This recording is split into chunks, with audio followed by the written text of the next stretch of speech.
We are recording. 3, 2, and 1.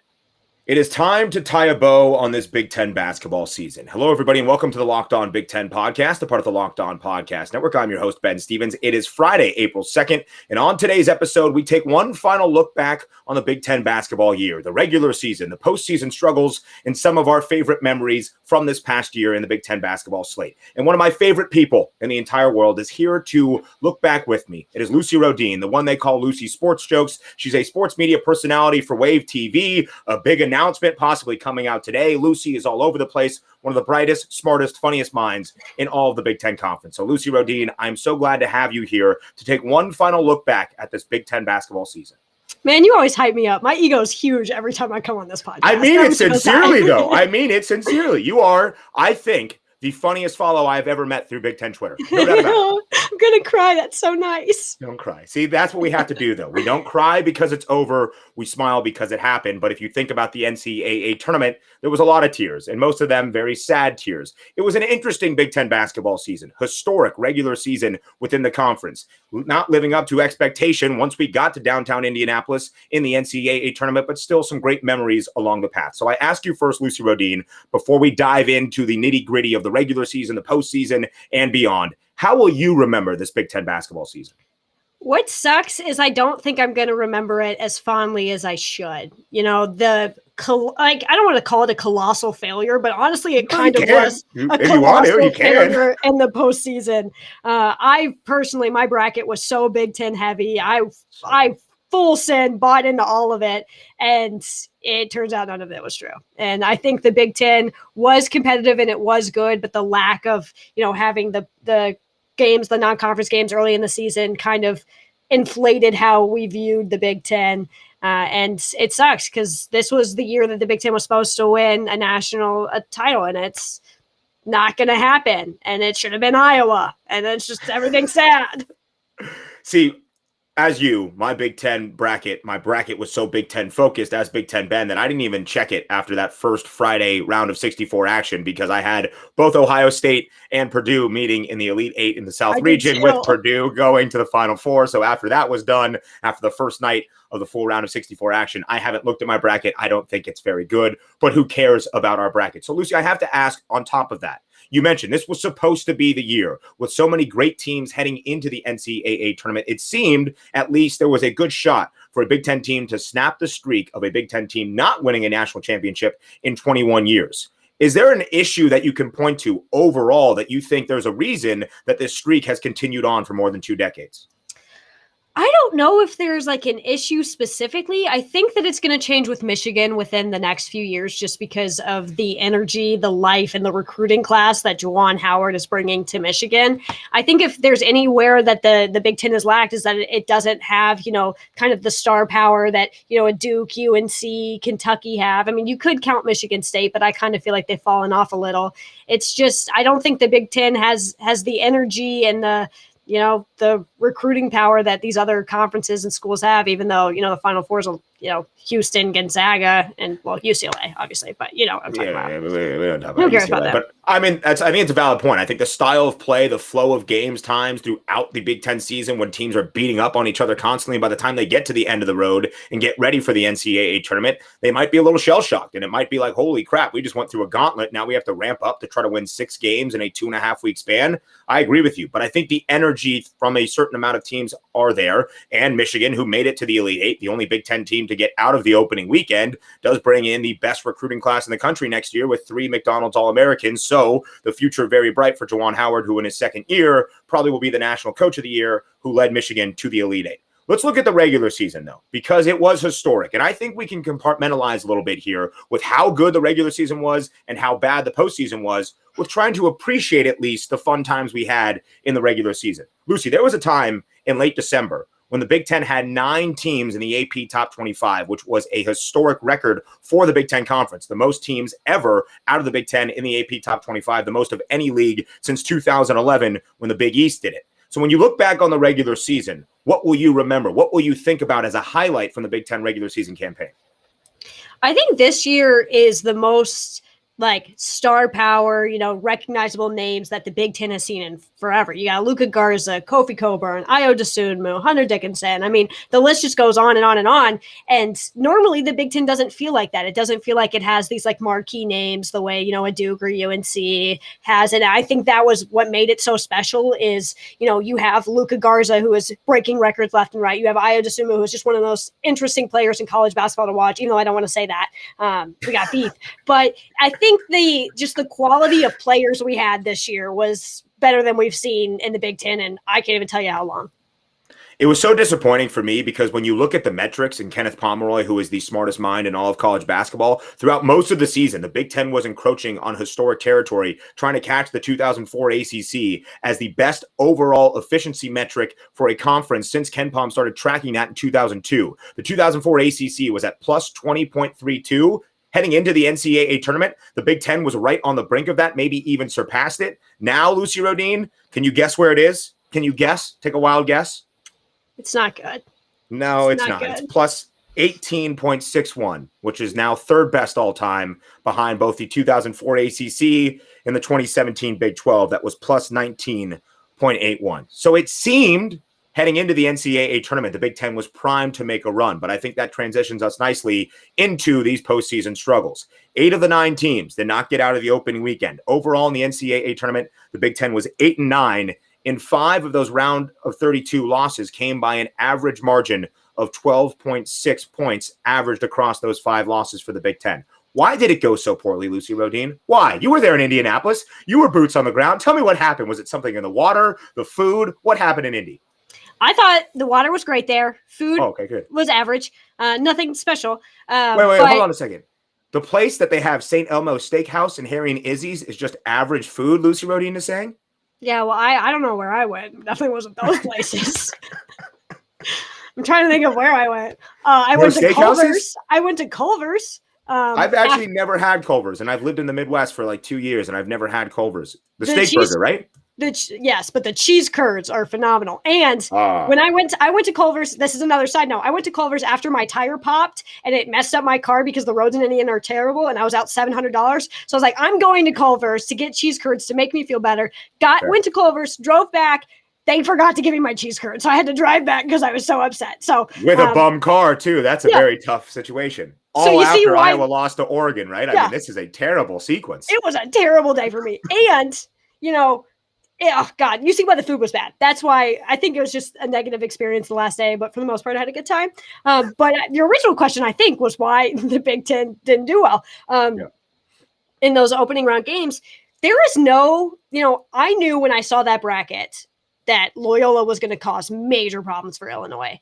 Mm-hmm. Loyola was not an 8 seed. They just weren't. And and I think that, it does come down to like the Big Ten does beat themselves up, during this regular season, the style of basketball you play, like you mentioned earlier. But I also think like Iowa should not have faced Oregon in the round of 32. Illinois should not have faced Loyola in the round of 32. We kind of got screwed seeding wise. And then Ohio State blew it. Purdue blew it. But the rest of us, I feel like we really, we got screwed. And like there should be no reason that Iowa is meeting the Pac-12 champion and the round of 32. That just shouldn't happen, but whatever. I mean, there was 3 losses out of the Big Ten in that opening weekend. The first 4 game for Michigan State against UCLA, the devastating upsets of Purdue and Ohio State, but then the other 6 teams that were in the big dance won and looked pretty good in doing so. So there seemed to be some hope. And then the round of 32, everything just came crashing down again. 5 losses out of the Big Ten in the round of 32 by an average of almost 13 points. So for me,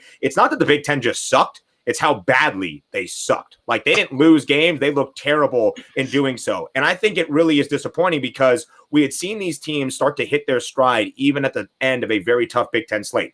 Illinois had won 15 of 16 games before facing Loyola Chicago. Iowa's defense had skyrocketed up from 120th in the country to top 60. And yet, again, we saw some of the demises of these teams we had seen earlier on. Illinois struggling in the first half and never being able to sustain a run. Iowa's defense was exposed against Oregon. So for me, it just sucked to see the teams have their weaknesses exposed on a national level in the round of 32 and to go out as poorly as they did. Ohio State has had trouble closing games all year. They were 9 of 18 from the free throw line against Oral Roberts. Purdue, I think Purdue was an anomaly because they just looked terrible all 40 minutes, that was like horrible. so bad. And then they get the tying bucket to send it into overtime, and you think finally there's momentum. Jaden Ivey had been fantastic. Trevion Williams started to come on, and they get absolutely barn blasted in overtime by North Texas. I mean, it was how bad, not that they just lost, but how bad each and every one of those losses were for the Big Ten. It's just... For Iowa, I'm biased, but I'm going to say, remember, Oregon didn't play a game before, okay? So which I thought was going to help Iowa. See, I thought it was going to hurt Iowa. Okay, fair enough. So at least I was right about something. Yes, you were. That nothing else. So I just think, I mean, Rutgers, the way they played against Houston, the way they blew it at the end, that was the most Rutgers thing of all time. I forgot about Rutgers. About Rutgers. Yeah, I'm happy you forgot about Rutgers because it was the most Rutgers moment of all time ever. I was just like watching this like collapse, and I was like, "You're gonna blow this." Lucy, they were up 9 with under 5 minutes left, and they did not attempt an entire free throw the entire second half. They didn't shoot one free throw the entire second half, and they played like how you were coached to play when you were 6 in rec ball when there's no shot clock, and it's just like hold the ball, kids, and pass it around the perimeter, and hopefully they don't take it away. For the final 5 minutes, they did that. It is literally the most Rutgers thing of all time. Like, I was just watching that game, and I was like, I knew. I said, Rutgers are going to find a way to blow this. They're going to find a way to blow this. So thank you, Rutgers, for that. Illinois, I thought their defense, you know how I feel about Illinois. I hate them. But I just want to publicly, as sad as I was to see the Big Ten suck, I was happy to see Illinois lose. Word of advice, don't slap the floor if you're not going to defend, okay? Let's not do that. That was awesome, by the way. Awesome that they were slapping the floor and then just getting lit up by a 45-year-old man. So great moment for me. But I thought Illinois' defense did not look good against Loyola. Michigan State just also up 5 with under 90 seconds left. That was the most Michigan State thing of this year. It was like the entire Michigan State season just pushed together in one game. It was kind of one of those things where you're like part of me felt like this was going to happen, but I didn't want to believe it. And then it happened, and I was like, I'm not surprised at all. I'm just devastated. I mean, it was so tough to just see the way that they lost in these games. And then obviously when you call yourself Big Ten Ben, or you, Lucy Rohden, who affiliates yourself strongly with Iowa and the Big Ten, and then you get all the haymakers just coming from everywhere. Everybody popping out of the woodwork. Yep. All my friends are like, we listened to you all year long on Locked On Big Ten. We had Purdue in our Sweet 16. And I'm like, yeah, listen, sucks for me too, folks. I don't know what to tell you. It was terrible. So Lucy, let's flip the script. Let's end off this Locked On Big Ten year in review of sorts, as we started with. Let's not cry because it's over. Let's smile because it happened, and look back on some of our favorite memories throughout this Big Ten basketball season. Do you have one that is at the top of your list? Oh, that's a good question. Obviously, mine's going to be Iowa related, of course. Right. Well, I have one with Iowa as well. It was special to see Luka become the all-time leading scorer. That's something that I'll remember forever. So that's going to be my moment. It's definitely very, niche to Iowa, but I think anyone who watches basketball can appreciate how big of a deal that is and how fantastic Luka has been. So that's my moment. I also love that moment as well because he made the first free throw to tie Roy Marble, the late, great Roy Marble, at the top of Iowa's all-time scoring list. And then you could tell he was nervous and airballed the second free throw, which would have given him the record at the time. But, of course, he later surpassed it in that game against Penn State in late February. But he even mentioned afterward, he was like, yeah, I knew the moment was happening, and I airballed the free throw. It was great. It's part of the fun that makes such a record-setting moment. And, of course, Luka Garza goes out the top of a lot of Iowa lists, but as their all-time program leading scorer. I think back to some of those great regular season games because we have to focus on the greatness of the regular season in the Big Ten Conference now. The game between Ohio State and Michigan in February on that Sunday, 92-87, incredible theater for about 38 and a half minutes. Just one of the best college basketball games you will ever see. I would also throw in the Friday night barn burner at the end of January, the only time we got it in the regular season, Illinois and Iowa. It was a great game, and Lucy Rohden shakes her head because it wasn't the outcome Iowa was looking for. Yeah, it's fair.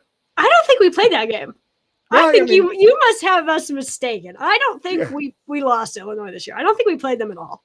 No, didn't lose once. No, if I remember correctly, the Big Ten said COVID, and we didn't play Illinois.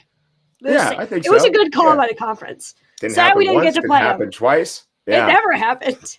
No, it's good though. I mean, it was a good game. I enjoyed it. Let's go back to some of the funnier memories as well. Do you remember when the Northwestern Wildcats started off the Big Ten Conference slate a perfect 3-0 and found themselves in the top 25. That was one of my favorite memories of this year. How could I forget? That was a great week. That was a great week. And, well, that was it.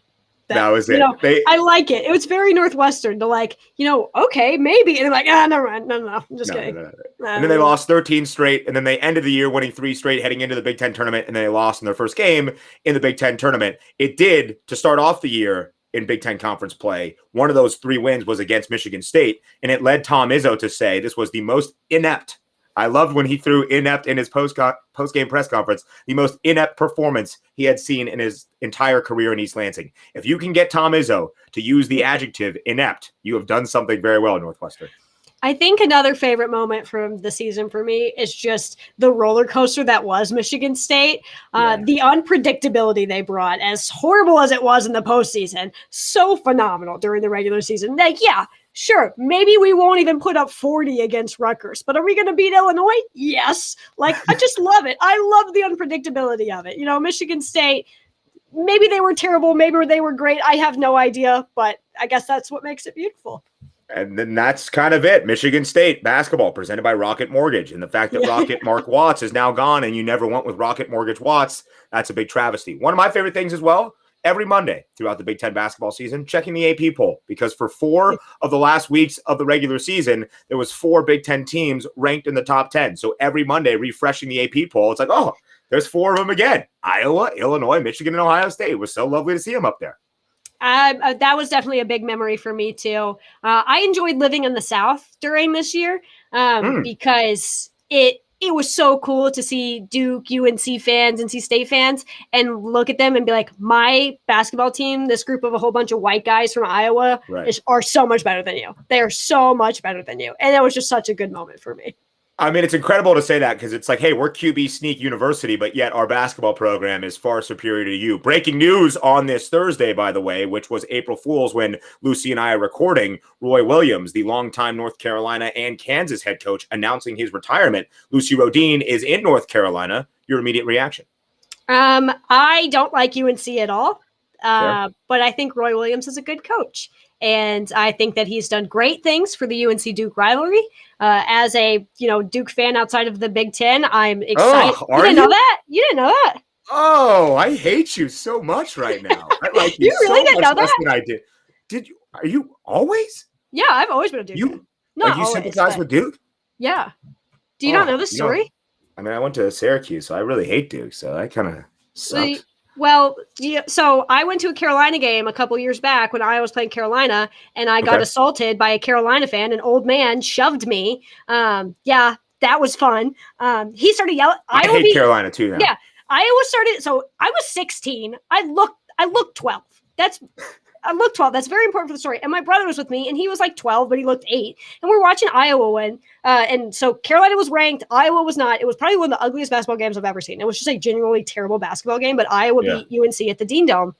So obviously, we go to the game, we're having fun. And me and my brother are cheering. We just beat Carolina on their home court. This was the first time that UNC had lost to an unranked team, I think ever. It had been forever. Right. And so we're cheering, and this old dude in front of me, he's 75. He's got his sweater vest on and his trophy wife who's like 50, but his plastic surgery up that her face isn't real. He turns around and he's like, "You're the reason that UNC lost this game." And I was like, "Oh, hold up, buddy. I don't know about that." Yeah. And he was like, "What makes you think that you can come and scream and cheer at a basketball game?" I was like, "I don't know. Maybe the fact it's a basketball game." Yeah. Maybe it's a sporting event to be enjoyed, you old stooge. And so he starts yelling at me, and he's like, "You're so disrespectful. I can't believe you come into the Dean Dome and you ruined this game. You ruined my experience." And I was like, "All right, old man, sorry you lost. Get over it." And he pushes me back into my chair. And my dad did nothing. Nothing. Where's Papa Rohden, a proud Iowa alum? Yeah, well, I'm so mad at him for this to this day. He's sitting 2 or 3 seats down with his girlfriend, who, by the way, she wore an Iowa shirt. And then once UNC fans started being nasty to me, which that was going to happen, they're Carolina fans, she zipped up her jacket, and I said, I don't mess with her. So he's there with his girlfriend who is not a real Hawkeye, and so this dude shoves me, and my dad just straight up was like, just ignores it. My brother's there, what the what? But these two amazing Iowa fans had found us during the game and sat with us. So it was like me and my brother and then these two strangers, because I guess that's what we were doing. And she was a lawyer at Wake Forest, or like a professor of law at Wake Forest. Her name was Tiffany. If Tiffany's out there and listening to this, Tiffany, I appreciate you. Tiffany's reached out before. She's a huge Locked On Big Ten fan. Tiffany, thank you. I have always wanted, I went back after the game and went to Wake Forest's School of Law website and tried to find her. But so he shoves me, he pushes me back, literally this old man, pushed me back. And she's like, what are you doing? You just assaulted a minor. She's 12 years old. I was 16 at the time, but I was like, I'm not going to say anything. That ruins the moment. And he's like, well, she was cheering during this game. And she was like, but you can't hit her for that. That's not allowed. And so security had to come because this old man shoved me. And then we left, and Carolina fans were yelling at me, harassing me. And I left that day. I wanted to go to UNC for college. That was my dream school, actually. I left that day. I said, I will never go to this school again. I hate this fan base. I hate this town. I hate the people. And then so, I would always cheer for UNC to lose.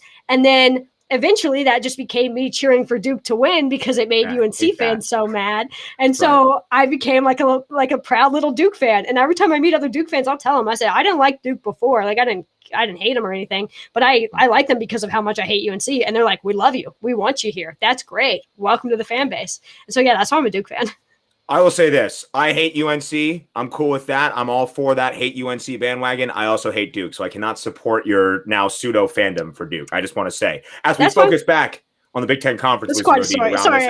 That was beautiful. That's a fantastic story. Also speaks to the good-natured community of the Big Ten Conference, the fact that an Iowa grad and even a Wake Forest law professor were there to back you up. She was an Iowa grad. Shout out Tiffany. I know she's listening to Locked On Big Ten podcast. She subscribed, rate, 5-star, all that good stuff. But Lucy, I think we have to finish with this because in this incredibly challenging year, you have to give compliments where they are due to every part of the staff, players, training, everything that was involved in this year to make the Big Ten run. They played 136 out of the scheduled 140 Big Ten conference games. So shout out to everybody involved in the Big Ten to give us some enjoyment and some excitement throughout this incredibly difficult winter and get to watch some Big Ten basketball. So that will be my lasting memory from the Big Ten basketball season. Also, Minnesota being so good at home, but really bad away. That was kind of funny too. Anyway, a great Big Ten basketball season overall. We have tied a bow on it. Sign, seal, deliver. It is done. We look forward to spring football and all that great stuff that comes with it. Lucy Rohden, thank you very much for your time. Lucy Rohden, if you do not know,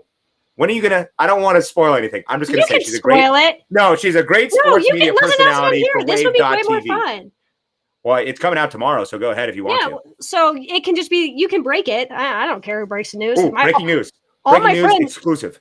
All my friends already know. So that's what really matters. I accepted a full-time job for Wave TV, and I'm moving to California after my brother's high school graduation. So please cyberbully Jack and encourage him to go to Iowa. He's deciding schools. That's where I want him to go.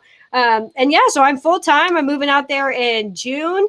And you can catch my TikToks and all their stuff and your salary plus benefits. I mean, what more could you want? Those benefits, man. That's living. The good stuff. Lucy Rohden, the one they call Lucy Sports Jokes, now a full-time sports media personality for Wave TV, doing incredibly funny stuff, not just in the Big Ten, but across all the spectrum of sports. Lucy, as always, thank you very much for your time. It was fun to look back one final time on the Big Ten basketball season with you. This was always my favorite podcast ever. Oh, thank you so much. You and Tiffany, your favorite podcast. Fantastic. Oh, love her.